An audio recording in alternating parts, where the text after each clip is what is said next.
Je vais te détruire. Morgane, je vais te détruire. Le jour du mariage. En me voyant revenir, elle a demandé « Tu as compris ton erreur ?» J'ai répondu « J'ai vendu cette maison. Fiché le camp. As readings. » Le jour où ma belle-mère a pointé du doigt ma chambre et a dit froidement « À partir d'aujourd'hui, tu dois faire tes affaires et descendre au sous-sol pour libérer cet espace pour le mariage de Louis. » J'ai su que toutes mes limites étaient poussées à l'extrême. Toute la maison était en effervescence pour préparer le mariage. Les gens allaient et venaient. Les rires et les conversations résonnaient dans le jardin. Personne n'aurait pu imaginer qu'en quelques minutes seulement, toute la famille assisterait à une dispute qui allait changer tous nos destins. Je me tenais silencieusement au milieu de la pièce qui était la mienne depuis 6 ans. Chaque rideau, chaque commode, chaque bureau et chaise avait été choisi par mes soins.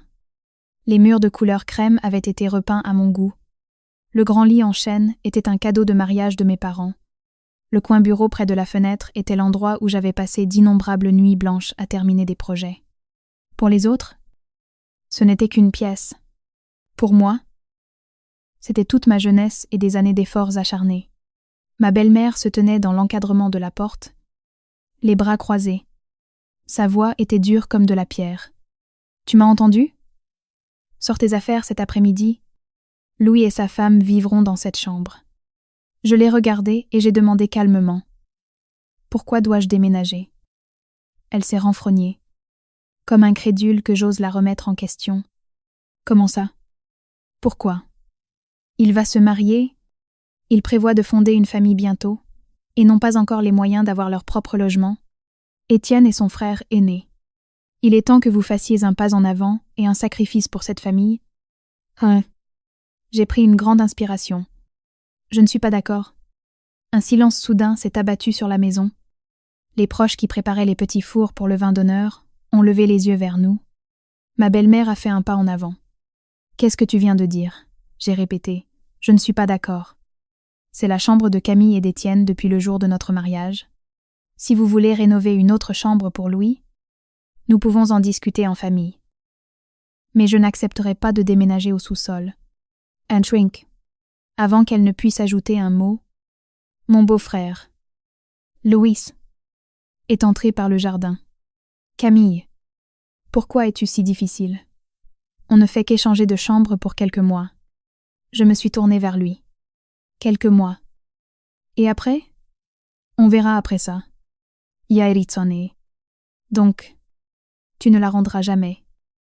N'est-ce pas ? » Il s'est gratté l'arrière de la tête et a ri. « Eh bien, Étienne, et toi êtes plus âgé maintenant. Vous serez bien dans n'importe quelle chambre. » Ces mots m'ont poignardé comme un couteau. Alors pourquoi était-ce toujours moi qui devais déménager ? Ma belle-mère a immédiatement crié. J'ai continué d'une voix calme. « Je ne marchande pas. Je veux juste être traitée équitablement. » Juste à ce moment-là, mon mari, Étienne, a franchi le portail. Ma belle-mère m'a pointé du doigt. « Ta femme ne veut pas céder la chambre à son jeune frère. » Étienne s'est tourné vers moi.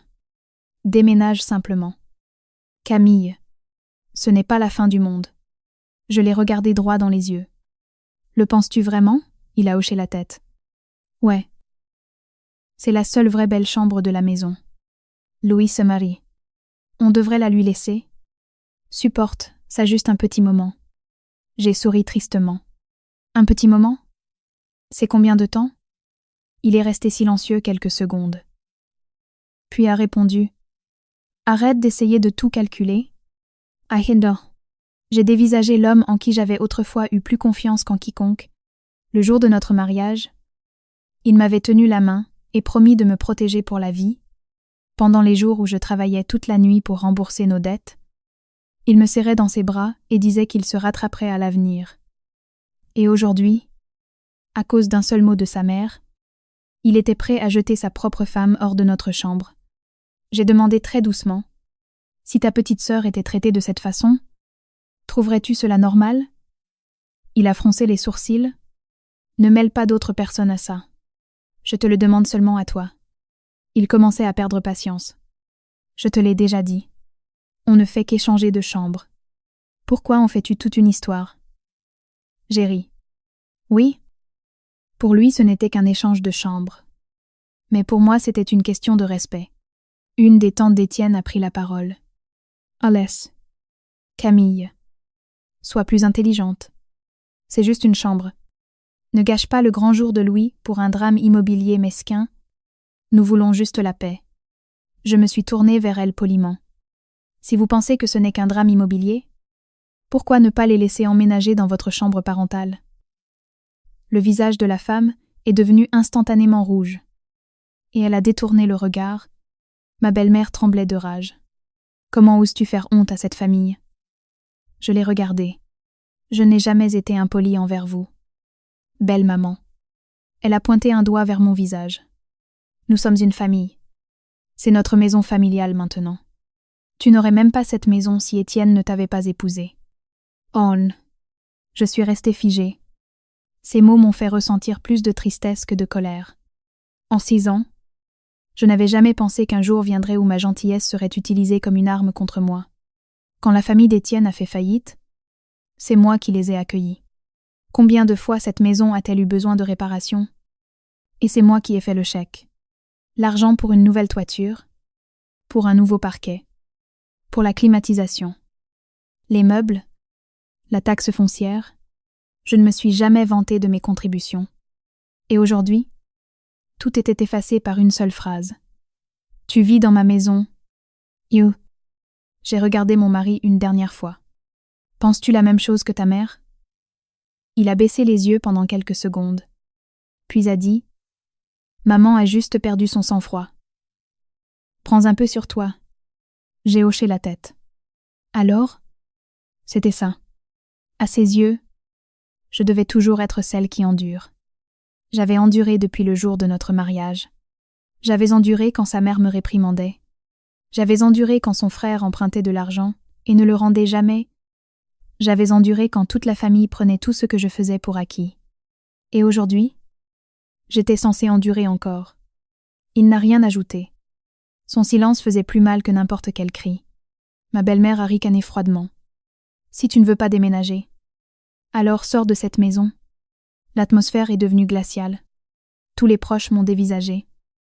Certains avec pitié, d'autres avec curiosité, et certains attendant que je tombe à genoux pour demander pardon. J'ai regardé la pièce une dernière fois. Le soleil du soir brillait encore à travers la fenêtre. La tasse de café de ce matin-là, que je n'avais pas eu le temps de laver, était toujours sur mon bureau.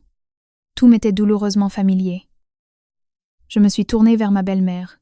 « Voulez-vous vraiment que je parte ?» Elle a aboyé. Je ne le regretterai jamais. J'ai hoché très légèrement la tête. « Très bien. Je pars. » Mon mari a tressailli. Je ne l'ai pas regardé. « Je pars tout de suite. » Ma belle-mère a renâclé. « Si tu pars. » Alors disparais pour de bon. Et n'ose pas revenir en pleurant et en implorant pitié. Ente. Je suis allée dans la chambre. J'ai ouvert une valise noire et j'ai silencieusement emballé mes vêtements. Personne n'est venu m'aider. Personne n'a essayé de m'arrêter. Dans le jardin, la joyeuse musique de mariage jouait toujours. Le seul bruit dans la chambre était la fermeture éclair de la valise, se fermant à chaque traction lourde. Alors que je traînais la valise à travers le salon, j'ai fait une pause de quelques secondes. Regardant les visages des personnes que j'appelais autrefois ma famille, personne n'a dit un mot. J'ai ouvert la porte et je suis sortie. Derrière moi, la voix froide de ma belle-mère a retenti. « Tu es partie. Alors ne reviens jamais. » Esmeistring. J'ai souri faiblement. Pour la première fois depuis des années, j'ai réalisé qu'une porte qui se ferme n'est pas toujours une fin. Parfois, c'est juste le début d'une vérité à laquelle ceux qui restent sont complètement impréparés. Je ne me suis pas retournée. La valise roulait lentement dans l'allée. Le bruit des roues grinçant sur l'asphalte était aussi sec que mon âme à ce moment-là. Derrière moi, la musique pour les préparatifs du mariage continuait de jouer. Les proches riaient comme si de rien n'était. Pas une seule personne n'a couru après moi pour m'arrêter. Même l'homme qui avait autrefois promis de me tenir la main pour la vie restait simplement debout, silencieux. Derrière le portail, je suis montée dans un taxi. Le chauffeur m'a regardé dans le rétroviseur et a demandé « Pour aller où ?» J'ai fait une pause de quelques secondes. « Déposez-moi à un hôtel près du centre-ville. » La voiture s'est mise en route. Par la fenêtre, j'ai regardé la maison devenir de plus en plus petite derrière moi. Il y a 6 ans, j'avais roulé dans une voiture similaire pour entrer dans cette maison en tant que mariée. À l'époque, mon cœur était plein d'espoir. Je croyais que si j'étais sincère, je serais aimée. Je croyais que si je faisais des efforts, n'importe quelle famille finirait par devenir la mienne. Il s'est avéré qu'il y a des endroits où vous pouvez investir toute votre jeunesse. Mais rester à jamais une étrangère. Mon téléphone a vibré. C'était Étienne. J'ai fixé l'écran pendant un long moment. Puis je l'ai mis sous silence. Moins d'1 minute plus tard. Il a rappelé. Puis encore. Et finalement, il a envoyé un court SMS. N'en fais pas trop. Le mariage est demain. Reviens. On parlera plus tard. Yairi. À ses yeux, le fait que j'ai été jetée à la rue n'était qu'une exagération de ma part. Pas une mot d'excuse. Pas une seule question sur l'endroit où j'étais. Pas un seul reproche envers sa mère pour avoir jeté sa belle-fille à la rue. La seule chose qui l'importait était le mariage de son frère. J'ai bloqué son numéro. Tous les sentiments à l'intérieur de moi semblaient se transformer en glace. Arrivé à l'hôtel.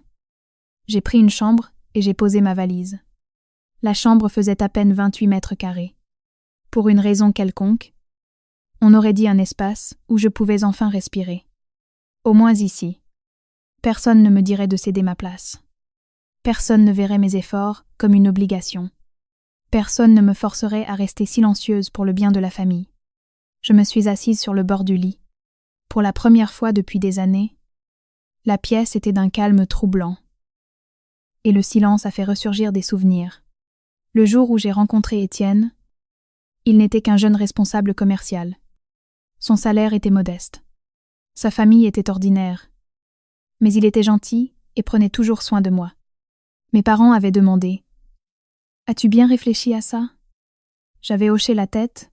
« J'ai besoin de quelqu'un qui m'aimera. » Mon père avait souri.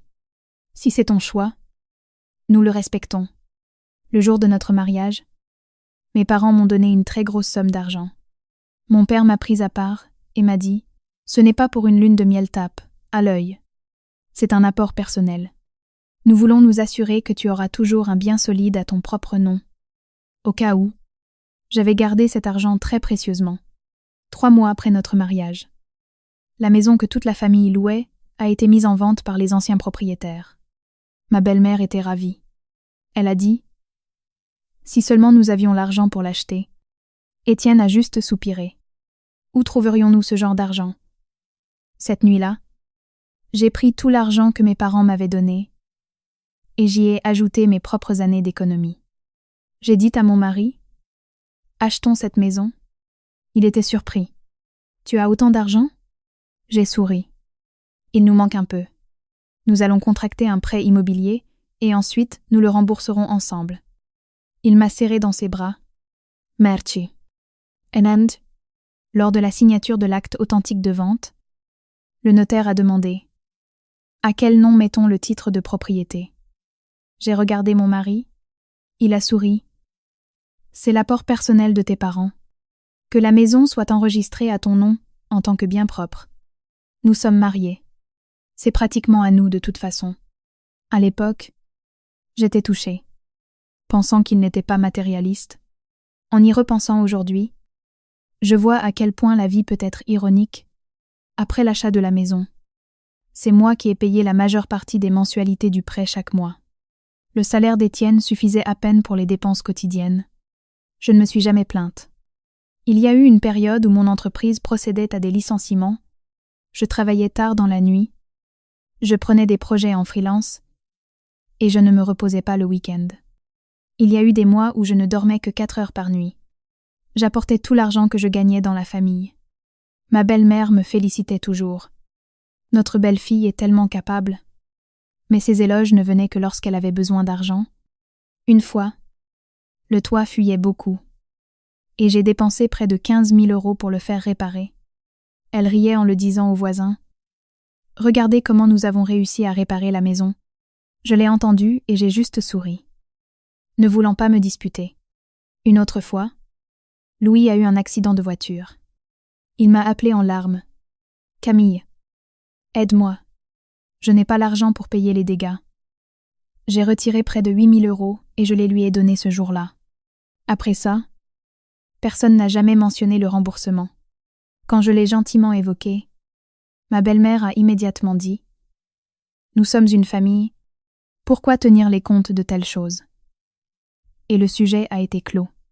J'ai continué à travailler, continué à gagner de l'argent, continué à considérer la famille de mon mari comme la mienne. Et qu'ai-je obtenu en retour? Des dîners où mon travail acharné était pris pour acquis, les exigences de Louis, que j'étais censée tolérer, des phrases comme « Une belle-fille doit savoir se sacrifier, une belle-fille doit penser à la belle famille, une belle-fille doit endurer un peu. » Au début, j'y ai cru. Puis, j'ai réalisé que celle qui se sacrifie toujours finit par être prise pour acquise. Une fois, j'avais une forte fièvre, mais j'ai quand même réussi à préparer le dîner pour tout le monde. Après le repas, ma belle-mère ne m'a pas demandé comment je me sentais. Elle a juste fait glisser une pile de factures sur la table et a dit « N'oublie pas de payer l'acompte du traiteur pour le mariage de Louis d'ici demain. » Personne ne m'a demandé si j'avais pris des médicaments. Une autre fois, j'ai été promue à un poste de direction avec une augmentation de salaire de près du double. J'ai joyeusement partagé la nouvelle. Ma belle-mère a juste ricané. « C'est génial, puisque tu gagnes plus. Tu peux couvrir les mensualités de la voiture de Louis maintenant. Quand tu t'es mariée dans cette famille, tu as promis de faire un travail d'équipe. Arrête d'être si égoïste. » Et Étienne a juste dit « C'est ma petite femme intelligente. » Et tout est redevenu comme avant. Il n'a jamais tenu tête à sa mère pour lui dire « Maman, n'exige pas tant de ma femme. » Pas une seule fois. J'ai ouvert ma valise. À l'intérieur se trouvait notre photo de mariage encadrée. Je l'ai prise. Sur la photo, nous sourions tous les deux joyeusement. J'ai doucement tracé mon doigt sur mon propre visage. La fille sur cette photo n'aurait jamais pu imaginer que 6 ans plus tard, sa belle famille la jetterait de la maison, même qu'elle avait achetée avec son propre argent. Le téléphone a de nouveau sonné. Cette fois, c'était ma mère. « Chérie, où est-ce-tu » J'ai essayé de garder une voix normale. « Je suis en voyage d'affaires pour quelques jours. » Elle a fait une pause. « Je t'ai mise au monde. Je n'ai besoin que d'entendre ta voix pour savoir que tu pleures. » En fait, dites. Et puis mes larmes ont finalement percé. Je lui ai tout raconté. À l'autre bout du fil, il n'y a eu qu'un profond soupir. Ma mère a dit très lentement « Si cet endroit ne te considère plus comme une famille, alors tu ne devrais plus le considérer comme ta maison. » Ces mots ont éveillé quelque chose en moi. C'est vrai. Pourquoi devrais-je continuer à m'accrocher à un endroit qui m'avait rejeté tant de fois? J'ai essuyé mes larmes. J'ai ouvert mon ordinateur portable. Je suis allée dans ma boîte mail et j'ai trouvé tous les documents liés à la maison. Puis j'ai ouvert mes contacts. Et je me suis arrêtée sur le nom d'une personne à qui je n'avais pas parlé depuis longtemps. C'était Maître Dubois. Le notaire qui s'était occupé de l'achat de la maison. Pour moi, toutes ces années auparavant. J'ai appuyé sur le bouton d'appel. Il a répondu rapidement. « Bonjour. Camille. Ça fait un moment. » J'ai pris une grande inspiration. « Maître Dubois, j'ai besoin que vous passiez en revue tous les documents de la maison. Et je veux savoir quelle est la procédure si je décide de la vendre tout de suite. » Il a fait une pause de quelques secondes, puis a répondu « Bien sûr. Apportez tous les originaux à mon étude demain. Je vais tout préparer aussi vite que possible. » J'ai raccroché le téléphone. Dehors, les lumières de la ville avaient commencé à briller. Pour la première fois depuis des années, je ne pensais plus à la façon de plaire à ma belle famille. Je ne pensais qu'à une chose. Il était temps de reprendre ce qui m'appartenait de droit, le lendemain matin. Je me suis réveillée très tôt. J'avais à peine dormi. Non pas parce que cette maison me manquait, mais parce que mon esprit tournait à toute vitesse. Pendant 6 ans, j'avais essayé de maintenir la paix. Chaque fois que j'étais traitée injustement, je me disais de le supporter. Mais plus j'endurais, plus il me voyait comme faible, plus je me sacrifiais, plus il considérait que c'était mon devoir. Maintenant, je ne voulais plus prouver que j'étais une bonne belle-fille. Je voulais juste vivre la vie que je méritais. J'ai enfilé un simple tailleur pantalon beige sur mesure et j'ai placé tous les documents dans un dossier en cuir. J'avais conservé chaque papier méticuleusement. Les compromis de vente, les reçus de paiement, le titre de propriété, les documents du prêt immobilier, l'attestation de remboursement intégral du prêt, tout était en parfait état. Quand je suis entrée dans l'étude notariale, j'ai vu Maître Dubois pour la première fois depuis près de 6 ans. Il s'est levé et m'a serré la main. « Ça fait longtemps. Vous avez changé. » J'ai souri faiblement, en bien ou en mal. Il m'a regardé pendant quelques secondes et a répondu. « Il y a plus de lassitude dans vos yeux qu'avant. » Je n'ai rien dit. Il m'a fait signe de m'asseoir et a commencé à ouvrir le dossier. Plus il regardait, plus il hochait la tête. Au bout d'une demi-heure environ, il l'a fermé. Tous les documents sont en parfait ordre. Aucun problème du tout. And a fray. J'ai demandé doucement. Et si je veux vendre la maison maintenant? Il m'a regardé droit dans les yeux. Êtes-vous sûr de vouloir la vendre? J'ai hoché la tête. Oui. Il a réfléchi un instant. D'un point de vue légal. La maison est enregistrée uniquement à votre nom. C'est votre bien propre. Il n'y a aucun litige enregistré à son encontre. Le transfert de propriété est tout à fait légal. Je suis restée silencieuse, bien que je connaisse déjà la réponse. Entendre la confirmation d'un homme de loi était un énorme soulagement. Maître Dubois a ensuite demandé « Est-ce que votre famille est au courant de cela ?» J'ai secoué la tête. « Non. Ils ont toujours supposé que la maison appartenait à leur fils. » Il a eu l'air légèrement surpris. Pendant toutes ces années, ils n'ont jamais jeté un coup d'œil à la paperasse. J'ai eu un sourire amer. Personne ne s'en souciait. Ils ont juste supposé que puisque leur fils s'était marié, tout dans la maison lui appartenait. Maître Dubois a secoué la tête. Ce genre de supposition peut coûter très cher. J'ai regardé par la fenêtre. Les gens s'affairaient dans la rue en contrebas. Ma belle famille était probablement absorbée par les préparatifs du mariage. Ma belle-mère se réjouissait probablement de m'avoir enfin chassée. Elle pensait sans doute que je reviendrais dans quelques jours. En m'excusant, il ne lui viendrait jamais à l'esprit que la personne qui était partie cette fois n'était plus cette belle fille patiente. Maître Dubois a ouvert son ordinateur portable. Si vous voulez vendre rapidement, je peux vous recommander quelques clients qui cherchent une maison dans ce secteur. Les prix ont considérablement augmenté depuis que vous l'avez acheté. J'ai hoché la tête. S'il vous plaît, aidez-moi avec ça. Je n'ai qu'une condition. Tout doit rester strictement confidentiel. Il m'a regardé. Peur qu'il cause des problèmes? J'ai souri. Je ne veux juste pas écouter de disputes inutiles. Laissez la loi s'en charger. Il a hoché la tête. Compris. Je vais les contacter cet après-midi. Et Niken. En quittant l'étude, je ne suis pas retournée à l'hôtel. Mais je suis allée au travail. Mes collègues m'ont accueilli joyeusement. Oh, tu es de retour. On ne t'a pas vu depuis quelques jours. J'ai juste souri. J'avais des affaires personnelles à régler. En entrant dans mon bureau, j'ai ressenti un sentiment de calme surprenant ici. Personne ne se souciait de savoir de qui j'étais la belle-fille. Personne ne me forçait à me sacrifier. Les gens ne regardaient que mes compétences et mes efforts. C'était ici que je me sentais respectée. Au déjeuner, pendant que je révisais des rapports, mon téléphone a sonné. C'était Étienne. Cette fois, j'ai répondu. Sa voix a retenti. « Où es-tu? Qu'est-ce que tu fais ?» Il a soupiré. « Tu es toujours fâchée ?» J'ai répondu calmement. « Penses-tu que je devrais être heureuse ?» Il est resté silencieux quelques secondes. Maman était juste à cran hier. Elle est juste stressée par le mariage de Louis. Ne lui en tiens pas rigueur. J'ai demandé « Et toi? Te rends-tu compte que tu avais tort ?» La ligne est devenue silencieuse. Après un moment, il a dit « Tu dois aussi comprendre notre famille, Yairitsone. Donc, tu penses toujours que c'est à moi de vous comprendre ?» Mais ta famille n'a aucune obligation de me comprendre? Il a commencé à s'irriter. Ok. Laissons tomber. Le mariage est demain. Laisse. Viens passer un bon moment. J'ai demandé lentement. À quel titre veux-tu que je vienne?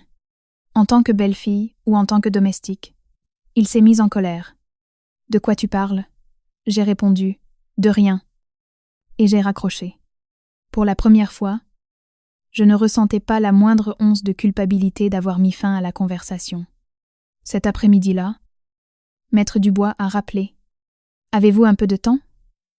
Un client veut voir la maison? J'ai été un peu surprise. C'est vite, il arrive. Votre maison est très bien située avec un prix raisonnable. Beaucoup de gens sont intéressés. Si vous êtes d'accord, je peux organiser une rencontre pour ce soir. J'ai accepté. La rencontre a eu lieu dans un café. Un couple d'âge moyen est arrivé. Ils étaient polis et parlaient avec sincérité. Les maris?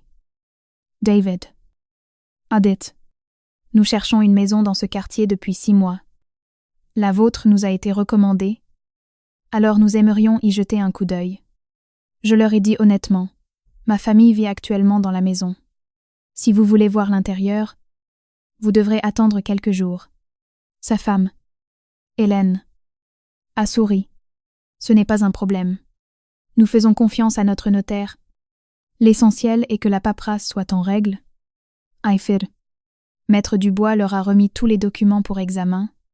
David les a étudiés très attentivement. Au bout d'environ 15 minutes, il a levé les yeux. Cette maison me plaît vraiment. Si tout est comme décrit, j'aimerais verser un acompte tout de suite. J'ai été un peu déconcertée. Tout se passait plus vite que je ne l'avais prévu. Maître Dubois m'a regardé. C'est votre décision? J'ai regardé le café froid devant moi. Des images ont traversé mon esprit. Les nuits passées à travailler. Les mois où j'ai économisé chaque centime pour rembourser les dettes. Les moments de négligence. Les disputes. Et enfin, les mots glaciaux de ma belle-mère. Si tu ne veux pas la céder, sors de cette maison. J'ai relevé la tête. D'accord. J'accepte de vendre. L'homme a souri et a immédiatement sorti une enveloppe. Voici la compte. J'espère que vous tiendrez parole. J'ai signé le compromis de vente. En posant le stylo, j'ai réalisé que je venais officiellement de clore un chapitre de 6 ans de ma vie de belle-fille. Ce soir-là, de retour à l'hôtel, j'ai reçu une avalanche de messages de ma belle-mère, de Louis et de plusieurs proches. Le contenu était le même. Bientôt demain pour aider aux préparatifs du mariage. Arrête d'être en colère. Nous sommes une famille. Je les ai tous lus et j'ai silencieusement éteint l'écran. Aucun d'eux ne savait qu'il y a quelques heures à peine. J'avais signé le premier papier qui allait conduire à un changement que leur famille ne pouvait même pas imaginer. Dans la chambre d'hôtel calme, j'ai mis le compromis de vente dans un tiroir. Il avait commencé à pleuvoir dehors. Les gouttes tapaient doucement contre la vitre. Je suis restée longtemps debout à regarder dans l'obscurité. Pour la première fois depuis des années, je ne me sentais plus prise au piège dans ce mariage parce que j'avais compris que lorsqu'une personne cesse de laisser les autres lui marcher sur les pieds, la balance du pouvoir commence à s'inverser. 2 jours plus tard, Maître Dubois et moi sommes allés à l'étude notariale pour finaliser les formalités les plus importantes. Tous les documents étaient prêts. Les acheteurs, David et Hélène, sont arrivés à l'heure. Ils étaient tous les deux chefs d'entreprise, parlant calmement et clairement. Après notre première rencontre, ils étaient passés en voiture devant la maison et avaient décidé de ne pas changer d'avis. David a souri. Ne vous inquiétez pas, nous adorons vraiment la maison. J'ai hoché la tête. J'espère que vous y vivrez de nombreux souvenirs heureux. Dès que j'ai prononcé ces mots, un petit pincement a frappé ma poitrine. Pendant 6 ans, j'avais aussi pensé que je vieillirais dans cette maison. J'imaginais avoir une petite cour avec des fleurs, une chambre pour un futur enfant. Comment mon mari et moi serions assis sous le porche le soir en buvant du thé. Il s'est avéré que j'étais la seule à m'accrocher à ces rêves. Pour la famille de mon mari, la maison n'était qu'une chose qu'ils croyaient leur appartenir. Le notaire a lu chaque clause. J'ai écouté très attentivement. Non pas parce que j'étais nerveuse, mais parce que je voulais être sûre que tout était transparent. Quand le contrat final a été placé devant moi, Maître Dubois a dit doucement « Relisez-le une dernière fois ». J'ai parcouru chaque page. Nom du propriétaire. Le mien. Nom de l'acheteur, David. La date de transfert avait été fixée au lendemain du mariage de Louis. C'était le moment parfait. J'ai signé mon nom fermement et avec confiance. Sans hésitation. David a signé immédiatement après. Le notaire a apposé un sceau sur chaque copie. Le bruit du tampon était faible, mais dans mon âme, il résonnait comme une porte qui claque. La somme restante a été rapidement virée sur mon compte. Mon téléphone a vibré avec la notification de dépôt. J'ai regardé les chiffres sur l'écran et j'ai silencieusement rangé le téléphone. Non pas par joie, mais parce que je savais que cet argent était le fruit de nombreuses années de travail acharné. Il avait toujours été à moi. Je ne prenais rien à personne. David s'est tourné vers moi et a demandé « Avez-vous besoin de temps pour déménager ?» J'ai souri. Il ne me reste que quelques affaires personnelles. Vous pouvez prendre le reste tel quel. Il a hoché la tête. J'aimerais vous demander une faveur. Je l'ai regardé. Je vous écoute. Le mariage de vos proches a toujours lieu là-bas. N'est-ce pas? A-t-il demandé. J'ai hoché la tête. Il a souri légèrement. Alors je les laisserai finir leur célébration. Nous viendrons prendre possession de la maison demain matin. J'ai réfléchi quelques secondes et j'ai dit, si possible, allons-y ensemble le jour du mariage. Il a été un peu surpris. Que voulez-vous dire? J'ai répondu calmement. Je veux que tout se termine ce jour précis. Il m'a regardé longuement, puis a fait un léger signe de tête. Très bien. Je viendrai avec mon notaire. Tout sera fait dans les règles. Antio. En quittant la signature, Maître Dubois et moi sommes allés déjeuner. Il m'a regardé et a demandé « Pas de regret ?» J'ai secoué la tête.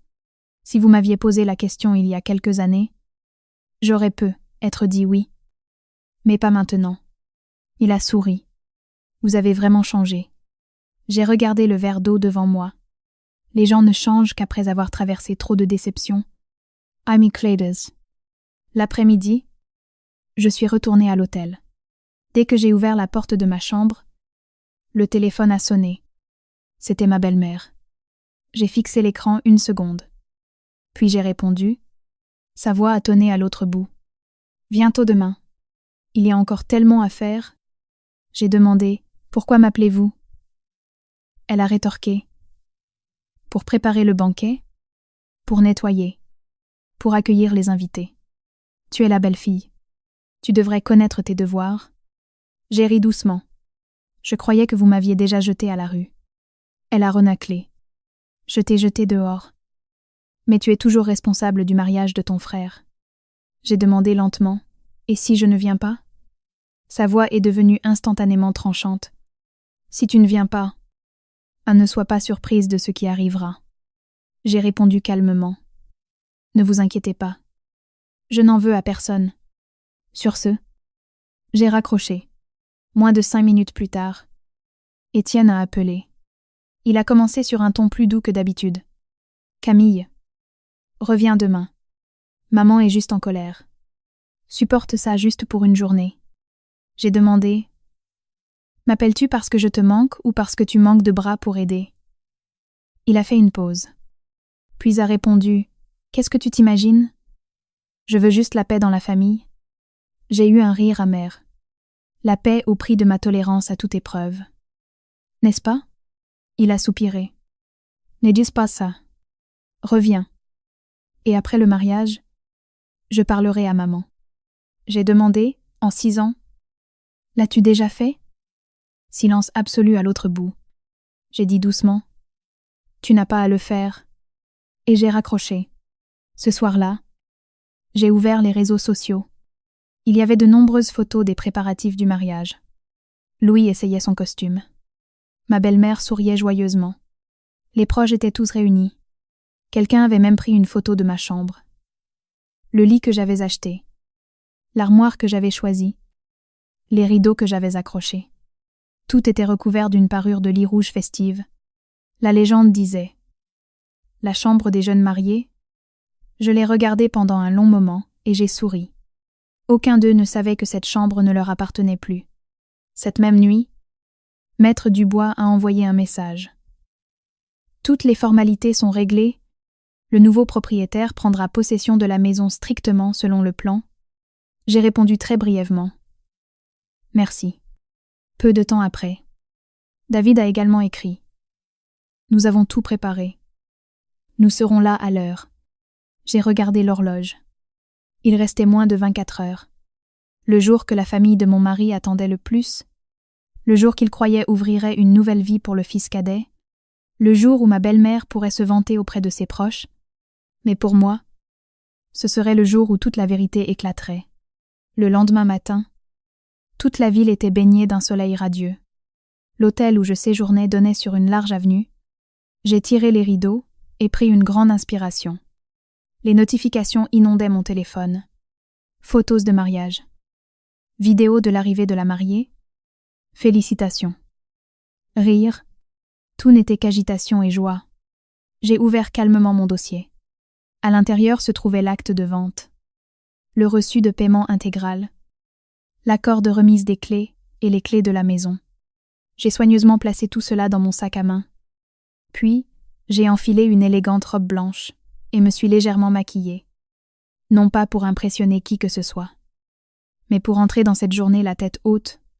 Au moment où j'allais quitter l'hôtel, mon téléphone a vibré à nouveau. Cette fois, c'était un texto de Louis. Camille. Bientôt. Arrête de bouder. Les invités sont tous là. Maman s'est calmée. J'ai regardé le message et les coins de mes lèvres ont légèrement tressailli. Il pensait toujours que je reviendrais comme toujours. Revenir pour avaler ma fierté. Revenir pour servir. Revenir pour continuer à vivre comme si je n'avais pas été jetée à la rue. Mais il ne savait pas que cette fois, ce n'était pas la douce belle-fille qui avait docilement roulé sa valise hors du portail qui revenait. Cette fois, la seule personne ayant le droit de décider qui devait quitter cette maison revenait. Le matin du mariage, toute la rue menant à la maison était bordée de voitures. Il y avait des rubans de mariage partout. La musique jouait à fond. Les invités allaient et venaient, tous félicitant la famille de ma belle-mère pour les excellentes préparations. De l'extérieur, personne n'aurait pu deviner qu'en quelques heures seulement, cet endroit deviendrait l'épicentre d'un choc qui laisserait tout le monde abasourdi. Je ne me suis pas pressée. Je me suis assise dans un café de l'autre côté de la rue, à quelques dizaines de mètres de là, à travers la vitrine en verre. Le portail de la maison était clairement visible. Mon sac à main avec tous les documents était posé à côté de moi. Un message de David a illuminé mon téléphone. Nous sommes en route. Nous serons là dans environ 40 minutes. J'ai répondu très brièvement. Tout est dans les temps. Posant mon téléphone. J'ai bu calmement mon café. Pendant des années, j'avais toujours été la plus occupée. Chaque fois que la famille de mon mari avait un événement, j'étais debout dès l'aube pour aller au marché. Cuisiner. Nettoyer. Accueillir les invités. Laver la vaisselle et ranger. Pendant que tout le monde discutait joyeusement, je tournais dans la cuisine. Quand les invités partaient, je nettoyais jusque tard dans la nuit. Mais aujourd'hui, pour la première fois, je pouvais juste m'asseoir calmement. Personne ne me donnait d'ordre. Personne ne me criait dessus. Personne ne prenait mes cadeaux pour acquis.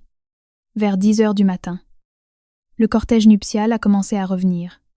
Le bruit des cotillons, la musique et les acclamations remplissaient toute la rue. J'ai regardé la mariée sortir de la voiture. Une très jeune femme avec un visage très heureux. J'ai soudain eu pitié d'elle.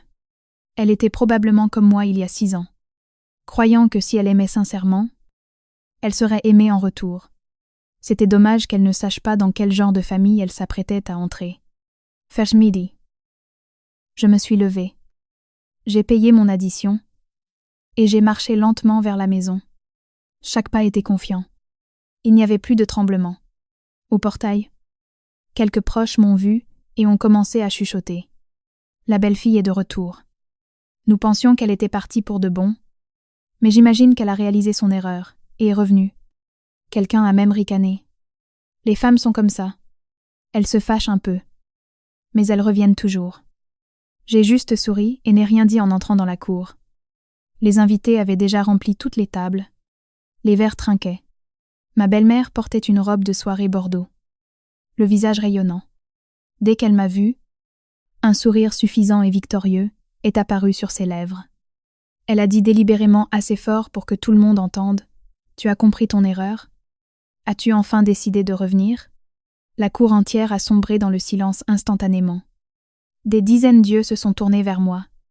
Tout le monde attendait ma réaction. Avant que je puisse répondre, l'oncle d'Étienne est intervenu. Nous sommes tous de la famille. Ce qui est passé est passé. Un autre invité a ajouté en riant. Une belle fille devrait savoir céder. Ne gâche pas la fête le jour du mariage. Je suis restée calme, regardant directement ma belle-mère. Elle a fait quelques pas en avant. La voix dégoulinante de moquerie. Je savais que tu reviendrais en rampant. Une fois que tu as franchi cette porte, tu as réalisé qu'il n'y a pas de meilleur endroit que la maison de ton mari. Puisque tu as réalisé ton erreur, tu vas dans la cuisine et aides. Nous manquons de bras pour le service. Tensement. Je l'ai fixé pendant un long moment. En plus de 6 ans, je m'étais trop habituée à ce ton autoritaire. Mais aujourd'hui, chaque mot qu'elle prononçait ne me donnait qu'envie de rire. Juste à ce moment-là, mon mari est sorti de la maison. En me voyant, il a poussé un soupir de soulagement. Dieu merci, je pensais que tu ne viendrais pas. Il s'est approché et a baissé la voix. Oublions tout? D'accord? Célébrons juste aujourd'hui. Après le mariage, je parlerai à maman. J'ai demandé. Et que lui diras-tu? Il a hésité. Je lui dirai de ne plus être en colère. J'ai ricané doucement à nouveau. Juste qu'elle ne devrait plus être en colère. Pas un aveu de culpabilité. Il m'a regardé. Ne mets pas tout le monde dans une position délicate. Il y a beaucoup d'invités ici. J'ai répondu. Ne t'inquiète pas. Je ne mettrai personne dans une position délicate. Du moins, pas encore. And beggings. À ce moment-là, Louis s'est approché dans son tout nouveau costume. Il a souri joyeusement. Heureusement que tu es venue. Camille, je savais que tu m'aimais. Ce qui s'est passé l'autre jour n'était qu'un malentendu. Je l'ai regardé. Alors, es-tu à l'aise dans ma chambre? Il a ri. Elle est magnifique. Ma femme l'adore. Je pense acheter de nouveaux meubles après le mariage. J'ai hoché la tête. Oui. Redécore-la autant que tu le souhaites. Les personnes debout à proximité ont entendu cela et ont pensé que je m'étais adoucie. Ma belle-mère est devenue encore plus satisfaite d'elle-même. Elle s'est tournée vers ses amis. Je lis en elle comme dans un livre ouvert. Où irait-elle? Elle reviendra toujours. Une belle fille est une belle fille. Elle doit être obéissante. Elle doit céder sur tout. Aufdessen. En entendant ces mots, j'ai juste ressenti de la pitié pour les innombrables femmes qui avaient vécu comme moi. On leur a appris à se sacrifier, appris à endurer, appris à avaler les insultes au point d'oublier qu'elles aussi avaient droit au respect. Ma belle-mère m'a regardée et a pointé du doigt la direction de la cuisine, va aider à servir les plats. Les invités sont sur le point de s'asseoir. Je n'ai pas bougé. Elle a froncé les sourcils. Pourquoi n'y vas-tu pas? J'ai répondu doucement. Je ne suis pas venue ici pour servir la nourriture. Elle a horizonné. Pas pour servir la nourriture. Alors, tu es venue pour t'excuser. C'est ça, bien sûr. J'ai calmement observé les tables. Chaque invité. Chaque regard curieux. Tout le monde attendait. Je savais que ce ne serait plus très long et que tout allait changer pour toujours. Juste à ce moment-là, mon téléphone a vibré. Un message de David. Nous tournons dans votre rue. J'ai verrouillé l'écran et levé les yeux vers ma belle-mère. Elle se tenait toujours là, avec une expression victorieuse. Peu. Être que dans son esprit, j'étais revenue pour courber la tête. Admettre mon erreur. Redevenir la belle-fille obéissante. Accepter la perte de ma chambre et de ma fierté. Et continuer à vivre sous ses ordres. Elle a de nouveau souri. C'est ça. Connais ta place. À partir de maintenant, vis comme tu es censé le faire, et n'ose pas répondre à tes aînés. J'ai souri légèrement. Le sourire était si léger et calme que quelques personnes à côté ont commencé à avoir l'air confuses. À cet instant précis, le bruit de pneus crissant s'est fait entendre au-delà du portail. Une voiture noire a tourné dans l'allée, suivie d'une autre. Beaucoup de gens ont tourné la tête pour regarder. Ma belle-mère a aussi froncé les sourcils et a marmonné. Je me demande quel invité est aussi en retard. J'ai serré légèrement mon sac à main. Le contrat reposait proprement à l'intérieur. J'ai regardé directement ma belle-mère avec un regard calme. Il ne contenait plus la vulnérabilité de la belle fille qui avait été jetée dehors il y a quelques jours. Tout ce qui restait était le sang-froid glacial de quelqu'un qui avait toutes les cartes en main. La voiture noire s'est arrêtée juste devant le portail. Les rires et les bavardages dans la cour se sont progressivement éteints. Tout le monde était curieux de savoir qui était arrivé. La portière s'est ouverte. David en est sorti le premier. Puis Hélène. Et enfin Maître Dubois. Avec un associé portant une mallette noire, ma belle-mère a froncé les sourcils. Elle m'a regardée et a demandé « Tes amis ?» J'ai répondu calmement « Oui, ce sont les personnes que j'ai invitées aujourd'hui. » Elle a ritsonné. « Quelle attention. Tu es venu t'excuser et tu as amené des amis comme témoins. Eh bien, voyons quel genre de spectacle tu vas nous faire. » Je n'ai rien dit. Maître Dubois et David ont marché directement dans la cour. En s'approchant de moi, ils ont hoché la tête poliment. « Camille, nous avons tous les documents. » J'ai hoché la tête. « Merci. » Use. Un murmure a parcouru la cour. L'un des proches a demandé à voix basse. « Qui sont ces gens ? » Je ne sais pas. Peut être des partenaires commerciaux. Ma belle-mère a regardé mon mari. « Étienne, est-ce que tu les connais ?» Il a secoué la tête. C'est la première fois que je les vois. Mon beau-frère s'est également approché. Il a forcé un sourire poli et les a salués. « Bonjour. Nous célébrons un mariage aujourd'hui. Si vous êtes des invités, veuillez trouver une place. » David a répondu poliment. « Merci. Nous sommes ici pour une affaire importante. » N. En entendant les mots « affaire importante », ma belle-mère a commencé à s'énerver. Toutes les affaires peuvent attendre. Aujourd'hui est une célébration. Ne nous faites pas perdre notre temps. Maître Dubois a calmement ouvert la mallette noire. Je suis désolée, mais cette affaire doit être résolue aujourd'hui. Car selon le contrat, c'est aujourd'hui la date du transfert de propriété. Ma belle-mère a froncé les sourcils profondément. Maître Dubois m'a regardé. J'ai fait un léger signe de tête. Il a lentement sorti un dossier de documents et l'a placé sur la table la plus proche. Voici le compromis de vente et l'acte authentique de vente de cette maison. C'est légalement notarié et cela à pleine force de loi. La vendeuse est Camille. L'acheteur est David. Aujourd'hui, nous sommes venus prendre possession de la propriété conformément à l'accord. Dick. Un silence de mort s'est abattu sur la cour. Certaines personnes ont pensé avoir mal entendu. Quelqu'un a bondi de son siège. Ma belle-mère a fixé les documents avec des yeux écarquillés, puis s'est tournée vers moi. « Tu as entendu ça ? Qu'est-ce qu'il vient de dire ?» J'ai répondu calmement. « Je l'ai très bien entendu. » Elle a crié. « Il dit que cette maison a été vendue. » J'ai hoché la tête. « C'est exact. Je l'ai vendue. » Ma belle-mère a éclaté d'un rire fort et dément.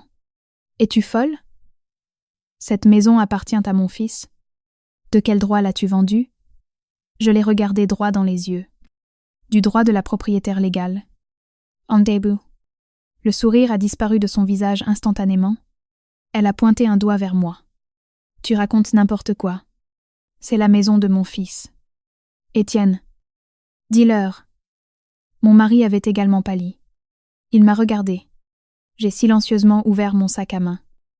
Sorti mon dossier de documents et je l'ai jeté sur la table. Regarde par toi-même, avec des mains tremblantes. Il a ramassé les papiers un par un. Quand ses yeux sont tombés sur le nom de la propriétaire, et ses mains ont tremblé encore plus violemment. Il a marmonné. Ce n'est pas possible. Ce n'est pas possible. Ma belle-mère lui a arraché les documents. Elle les a parcourus rapidement. Plus elle lisait, plus son visage devenait pâle. Le nom de la propriétaire était seulement le mien, pas celui de son fils, pas celui de n'importe qui d'autre dans leur famille.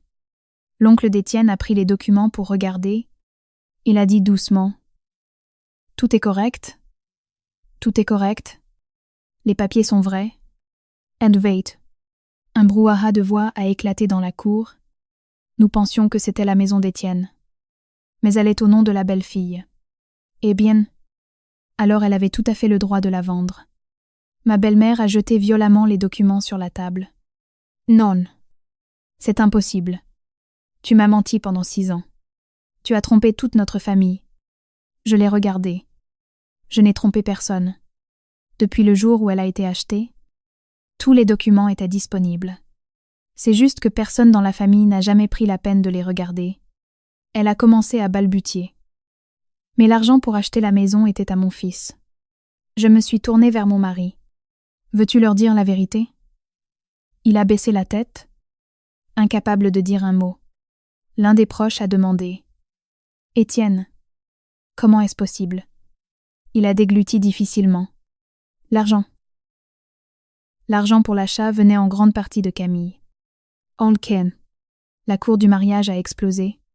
Beaucoup de gens ont regardé mon mari avec étonnement. Quelqu'un l'a chuchoté.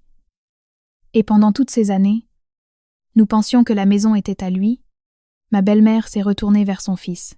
« Qu'est-ce que tu as dit ?» Il a baissé la tête encore plus bas. « C'est vrai. C'était son argent. Je n'ai contribué qu'à une petite partie. » Ma belle-mère a titubé et a reculé. Elle n'arrivait pas à y croire. Pendant des années, elle s'était vantée auprès de tout le monde du fils merveilleux qu'elle avait, qui avait acheté une si grande maison. Et aujourd'hui, son propre fils confirmait que tout cela était la réussite de sa femme. À ce moment-là, Louis a commencé à paniquer. « Camille, parlons-en. C'est le jour de mon mariage. » Je l'ai regardé. « Et qui plaisante avec toi ?» Il a essayé de sourire. « Si tu es fâché à cause de la chambre, je suis désolée. Je déménagerai demain. D'accord ?» J'ai secoué la tête. Il est trop tard. Il était stupéfait. « Comment ça ?» Avant que je puisse répondre, David s'est avancé.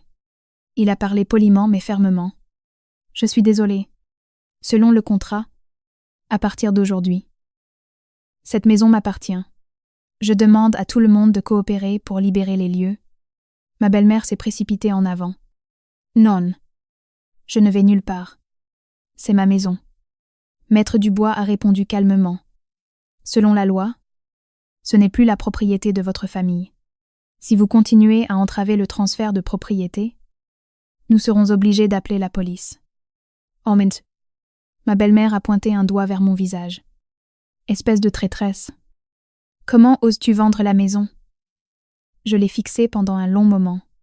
Puis j'ai dit lentement, « Le jour où vous m'avez jeté par cette porte, vous m'avez dit que ce n'était pas ma maison. » J'ai réfléchi très attentivement. Si ce n'est pas ma maison, alors je n'ai aucune raison de m'y accrocher. Mais vous vous êtes trompé sur un point. Cette maison n'a jamais appartenu à votre famille. C'était ma maison. Et maintenant je l'ai vendue. And c'est. Un silence de mort est tombé sur la cour. Ma belle-mère a ouvert la bouche, mais n'a pu prononcer un mot. Mon mari s'est approché. La voix tremblante. « Camille, s'il te plaît, ne fais pas ça. Ne va pas si loin. » J'ai regardé l'homme qui était autrefois mon mari. La peur est enfin apparue dans ses yeux. Mais il était trop tard. J'ai lentement levé le contrat de vente pour que tout le monde puisse le voir. Et j'ai regardé directement ma belle-mère. Ma voix était calme au point d'en être glaciale. « Cette maison est vendue. Je vous demande de quitter les lieux. » Anthony. Dès que ces mots ont été prononcés, la cour du mariage a semblé gelée. La musique jouait toujours. Mais personne n'y prêtait attention. Tous les invités s'étaient levés d'un bond, leur regard passant de moi à ma belle-mère. Personne ne s'était attendu à ce qu'un joyeux mariage se transforme en une telle scène. Ma belle-mère a été la première à se ressaisir. Elle s'est précipitée vers moi. Les yeux injectés de sang. « Répète ce que tu as dit. » J'ai répondu calmement. « Cette maison a été légalement vendue. J'ai demandé à tout le monde de se préparer pour le transfert de propriété. Elle a arraché le dossier de mes mains et a déchiré les documents en morceaux. Les morceaux de papier déchirés se sont éparpillés dans la cour. Les proches ont paniqué. Certains se sont précipités pour les ramasser. D'autres sont restés pétrifiés. Maître Dubois est resté complètement imperturbable. Il a ouvert sa mallette et a sorti un autre dossier.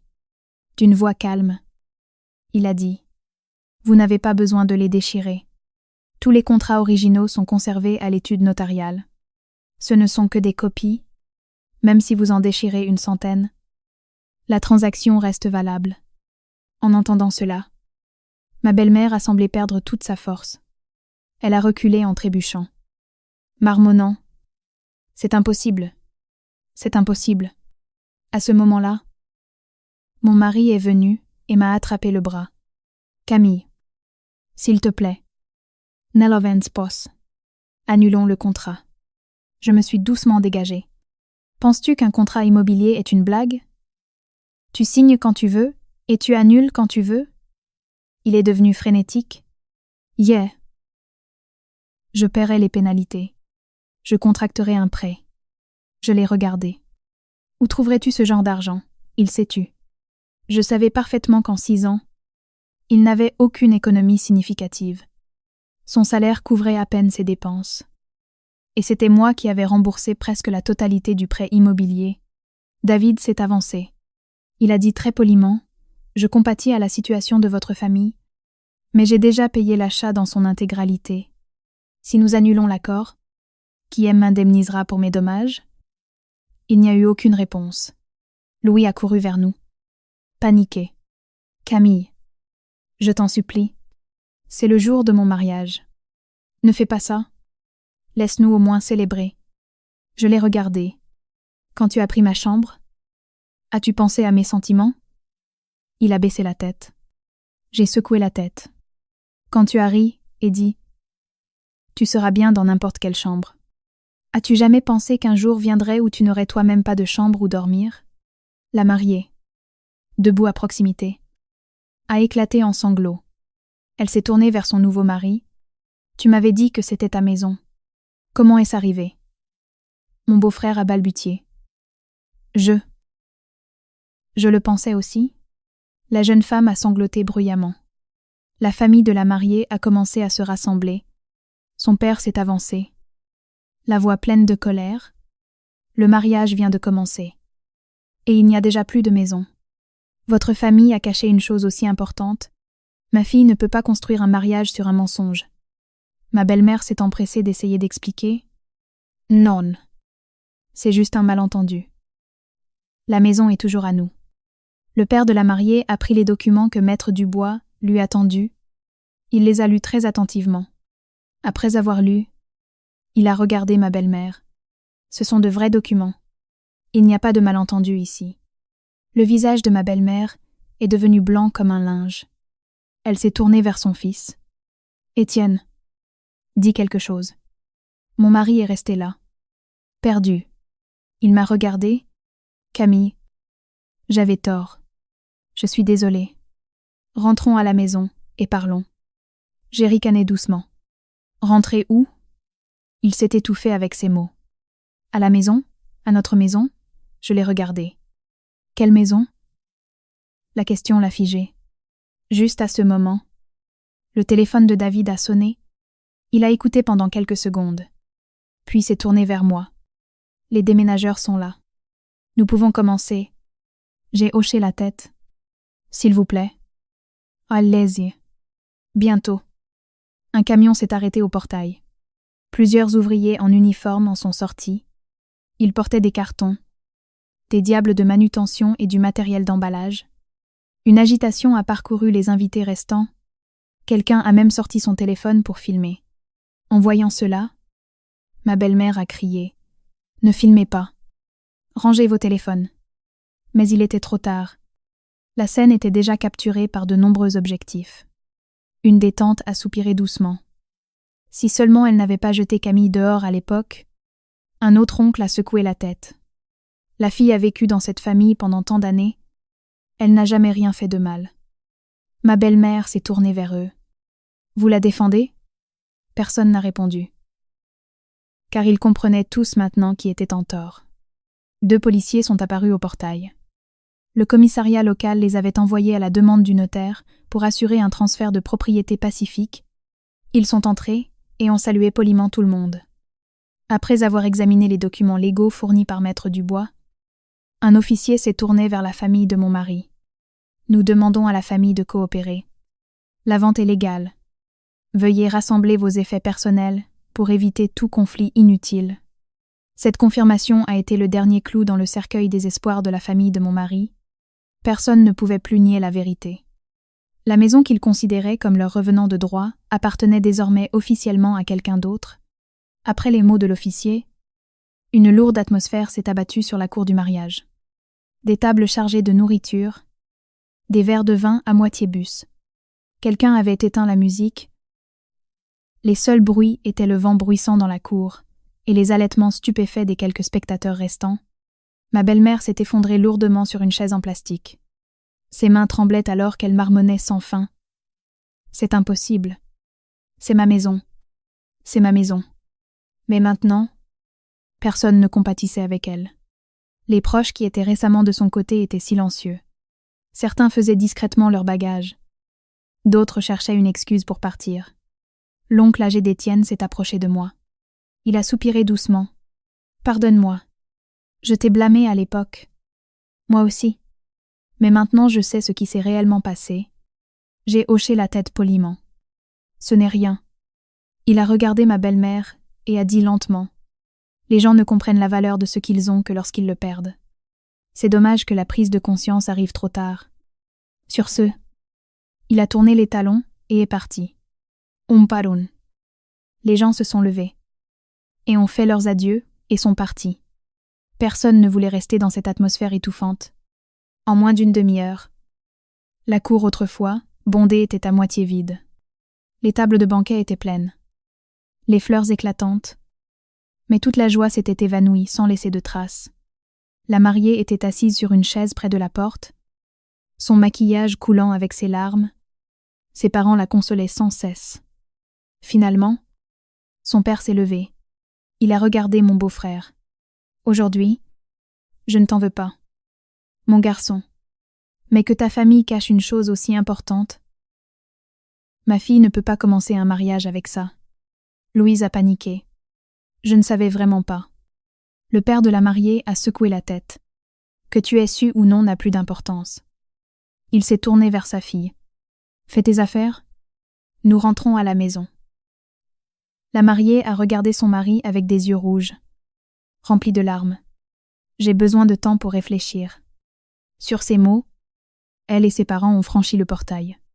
Louis a couru après elle, en l'appelant par son nom, mais elle ne s'est même pas retournée. Je l'ai regardée partir. Un lourd soupir dans le cœur. Si seulement ce jeune homme avait su respecter les autres dès le début, peut-être qu'on n'en serait pas arrivé là. À l'intérieur de la maison, les déménageurs avaient commencé à emballer. Ils travaillaient avec une efficacité professionnelle. Chaque carton était clairement étiqueté. Les effets personnels de la famille de mon mari ont été transportés dans la rue un par un. Ma belle-mère les a vus ouvrir son placard. Elle a couru vers eux. « Ne touchez pas à ça, ce sont mes affaires. » Un déménageur a répondu poliment. « Madame, nous vous aidons simplement à transporter vos affaires dans le camion. Nous ne prendrons rien qui ne vous appartient pas. » Elle s'est tue, se contentant de regarder pendant qu'ils emballaient chaque article. Chaque carton sorti de la maison semblait arracher un autre morceau de sa fierté. Mon mari est monté silencieusement dans la chambre. Quelques minutes plus tard, il est redescendu avec une petite valise. C'était celle que je lui avais achetée pour notre premier voyage après le mariage. Il avait été si heureux à l'époque. La serrant dans ses bras et disant « Nous voyagerons dans le monde entier ensemble. » Aujourd'hui, il utilisait cette même valise pour quitter la maison dans laquelle il pensait vivre pour le reste de sa vie. Il s'est approché de moi. « Camille. On peut parler 1 minute ?» J'ai jeté un coup d'œil à l'horloge et j'ai hoché la tête.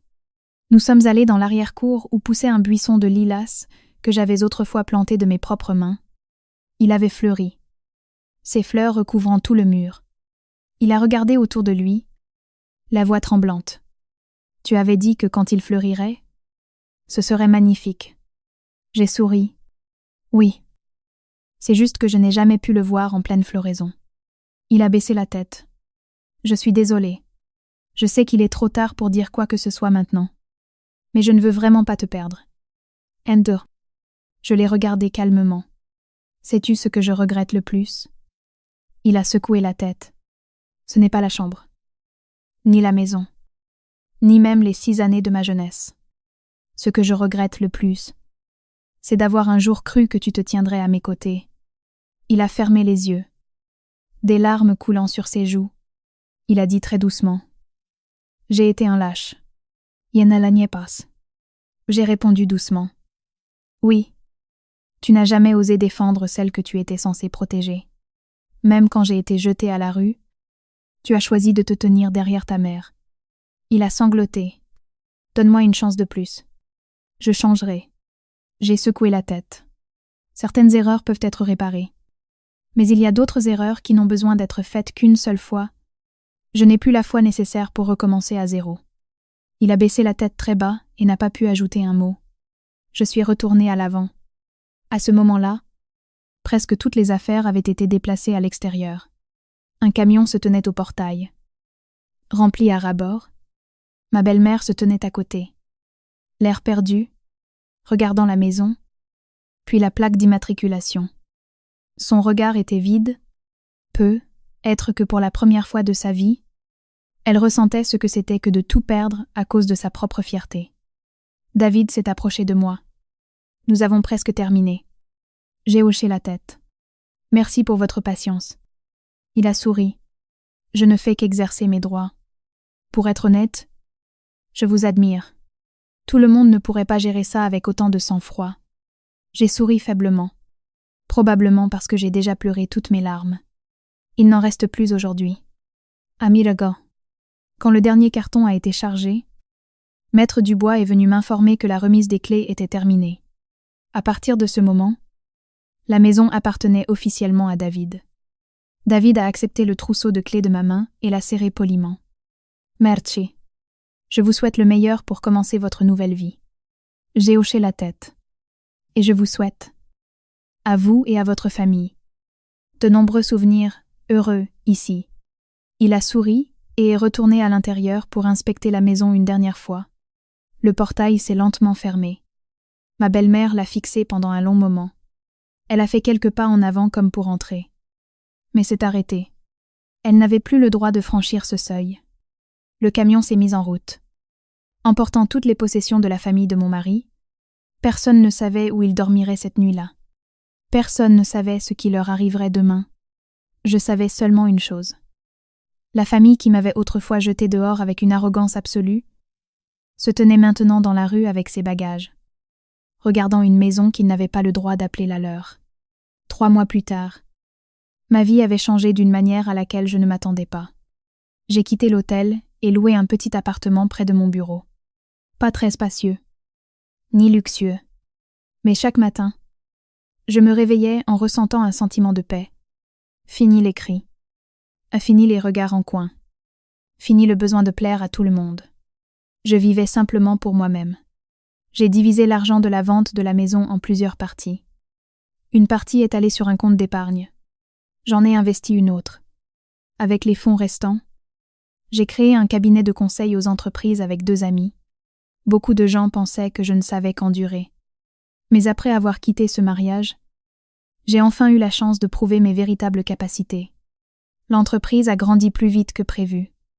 Les premiers clients venaient de contacts que j'avais noués au fil de nombreuses années. Ils avaient confiance en mon éthique de travail et ma réputation. En quelques mois seulement, nos revenus ont dépassé nos prévisions. Un matin, j'étais en réunion quand mon assistante est entrée. « Camille, quelqu'un est là pour vous voir. » J'ai levé les yeux. « Qui est-ce » Elle a répondu. « Étienne. » Je suis restée figée pendant quelques secondes. Puis j'ai dit calmement. « Faites-le entrer. » La porte s'est ouverte et mon ex-mari est entré. En seulement 3 mois, il avait perdu un poids notable. Ses joues étaient creusées. Ses vêtements n'étaient plus aussi nets qu'avant. Et la confiance dans ses yeux avait disparu. Il s'est tenu devant mon bureau et a demandé doucement. « Comment vas-tu » J'ai souri. « Je vais bien. Et toi ?» Il a eu un rire triste. « Pas si bien. » Je lui ai fait signe de s'asseoir. Mon assistante a apporté 2 verres d'eau et a fermé silencieusement la porte. Nous laissant seuls, il a regardé autour de lui. Joli bureau. Merci. Ai-je répondu? Il a baissé les yeux. J'ai entendu dire que ton entreprise marchait très bien. J'ai hoché la tête. C'est assez stable. Instinct. Il est resté silencieux pendant un long moment. Enfin, il a dit, j'ai quitté mon travail. Je n'ai montré aucune surprise. Il a continué. Après cet incident, tout le monde au cabinet l'a découvert. Beaucoup de clients en ont entendu parler aussi. Je ne pouvais tout simplement plus travailler. J'ai fini par démissionner. J'ai écouté en silence. Sans faire de commentaires. Il m'a regardé. Tu ne vas rien demander? J'ai répondu doucement. Chacun est responsable de ses propres choix. Il a eu un sourire amer. Oui? C'était mon choix. J'ai choisi le camp de ma mère et j'ai tout perdu. Le silence a plané dans le bureau. Soudain, il a demandé « Sais-tu comment va maman après ce jour-là » J'ai secoué la tête. Il a soupiré. Elle loue une petite chambre. Tous les jours. Elle parle de toi. Au début, elle t'en a voulu, puis elle m'en a voulu. Et à la fin, elle a commencé à s'en vouloir uniquement à elle-même. Je suis restée silencieuse. Il a poursuivi. Elle dit « Si je ne l'avais pas jetée dehors ce jour-là, si je l'avais juste laissée rester dans cette chambre, et rien de tout cela ne serait arrivé. » J'ai regardé par la fenêtre les voitures qui passaient. Aucun regret. Aussi sincère soit-il. Ne peut remonter le temps. A-t-il ajouté. Et Louis. Sa femme est partie chez ses parents 1 semaine après le mariage. Elle refuse toujours de revenir. Sa famille exige qu'ils vivent séparément ou ils divorceront. J'ai juste fait un léger signe de tête. Il a souri tristement. Ça ne t'intéresse pas du tout? Je l'ai regardé. C'est votre vie. Ça n'a plus rien à voir avec moi. Il a baissé la tête. Ouais. Je sais. Off camera. Il a sorti une petite boîte de sa poche et l'a posée sur la table. En ouvrant le couvercle, il a révélé mon alliance. Je l'ai gardée le jour où tu es parti. Je veux te la rendre maintenant. J'ai regardé la bague. Symbole d'un mariage qui, je le croyais autrefois, m'apporterait le bonheur. J'ai refermé le couvercle. Regarde-la. Tu n'as pas besoin de la rendre. Il a été surpris. Pourquoi? J'ai souri. Parce que pour moi, elle ne signifie plus rien. Il a serré les poings. Camille. Je sais que je n'ai pas le droit de demander. Mais je veux quand même savoir. Pourrais-tu un jour me donner une chance de recommencer? J'ai regardé l'homme devant moi pendant un long moment. Si cette question avait été posée avant le jour où j'ai roulé ma valise hors du portail, j'aurais pu être pleurée. Mon cœur aurait pu vaciller. J'aurais pu être acceptée. Mais maintenant, tout ce que je ressentais, c'était de la paix. J'ai répondu lentement. Tu te souviens quand je t'ai demandé si ta sœur était traitée de cette façon, le tolérerais-tu? Il a fait un léger signe de tête. Je m'en souviens. Je n'ai pas pu répondre ce jour-là. J'ai continué. Aujourd'hui, je ne peux pas te répondre non plus. Je ne peux pas donner de réponse qui aille à l'encontre de mon propre cœur. Il m'a regardé avec un regard plein d'un espoir fragile. J'ai dit très doucement « Je n'ai aucune colère envers toi. Honnêtement, je t'ai déjà pardonné. Mais pardonner ne veut pas dire revenir en arrière. Certaines portes, une fois fermées, doivent le rester pour toujours. » Il a fermé les yeux. Une larme coulant sur sa joue, il a fait un léger signe de tête. Je comprends. Il s'est levé et m'a fait une légère révérence. Merci. Au moins, tu m'as un jour aimé sincèrement. J'ai souri. Oui, c'est vrai. Il s'est retourné et a marché vers la porte.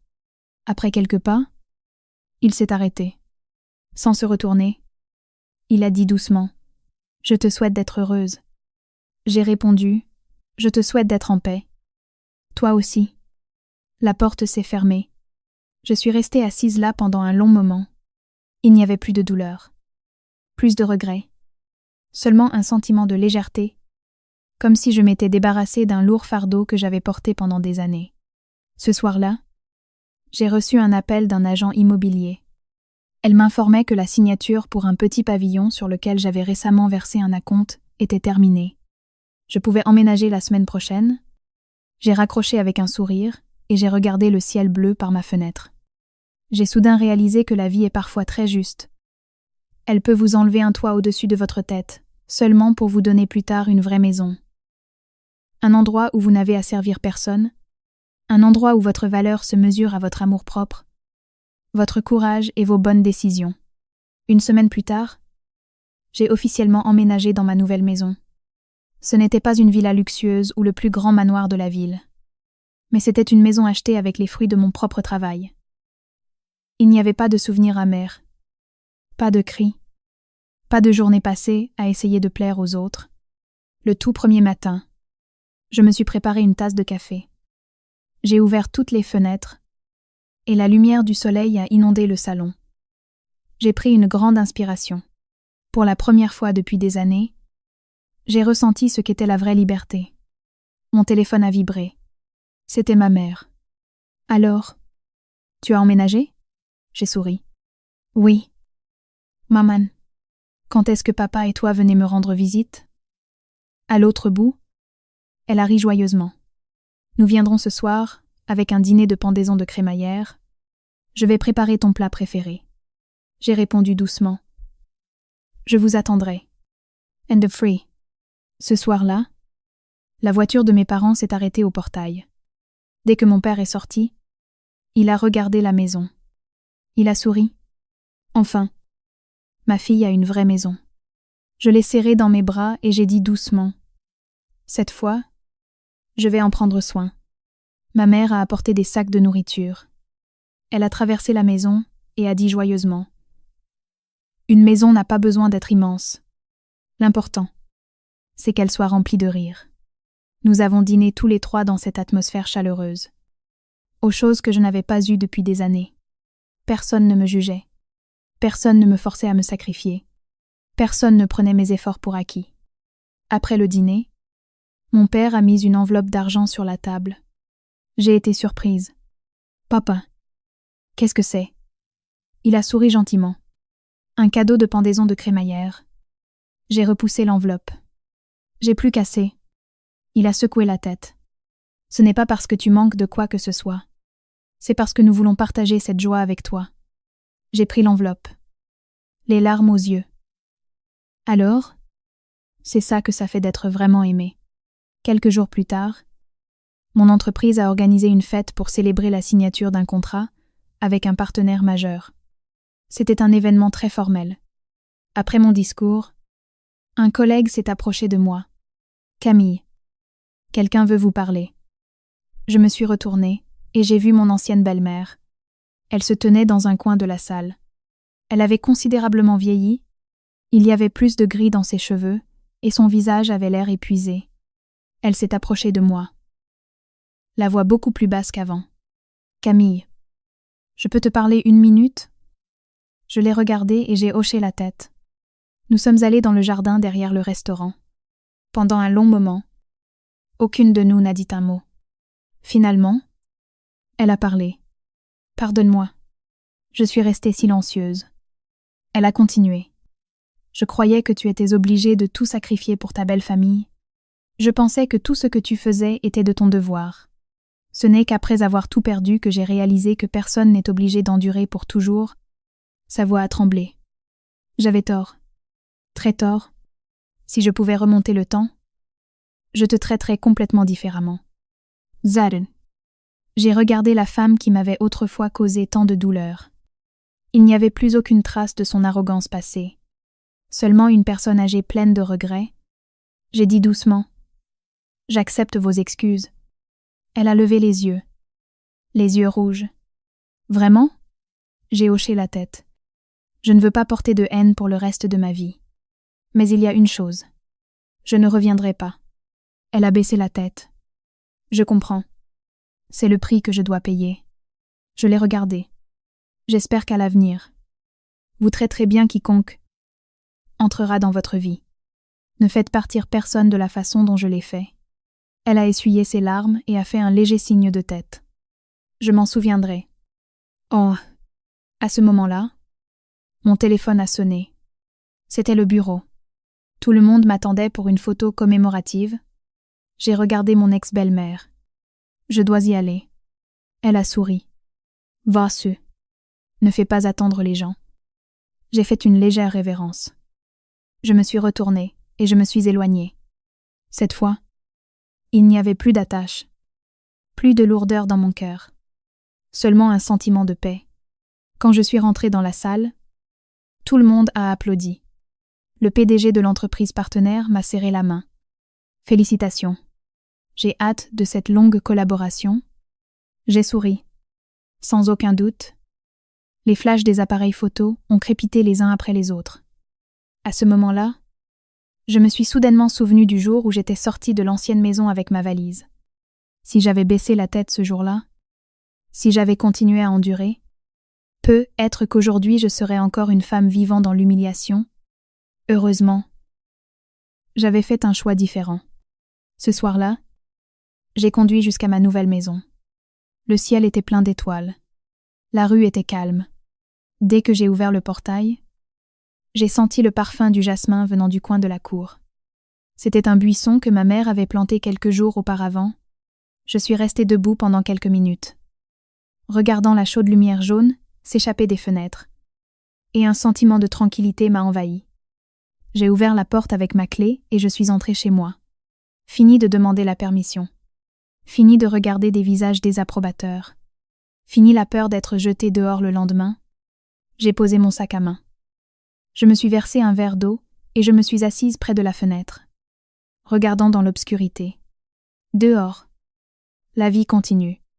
Quelqu'un fera d'autres erreurs. Quelqu'un aura d'autres regrets. Mais pour moi, toute la souffrance a pris fin le jour où j'ai appris à me respecter. J'ai réalisé qu'une femme peut perdre beaucoup de choses dans cette vie. Elle peut perdre du temps. Elle peut perdre de l'argent. Elle peut perdre un mariage. Mais elle ne doit jamais, au grand jamais, perdre son amour-propre. Car tant que l'amour-propre demeure, une personne a toujours une chance de se relever. J'ai souri légèrement, regardant ma maison brillamment éclairée, puis j'ai doucement fermé la porte derrière moi, laissant les larmes dans le passé et ouvrant une nouvelle vie, calmée, libre et n'appartenant qu'à moi.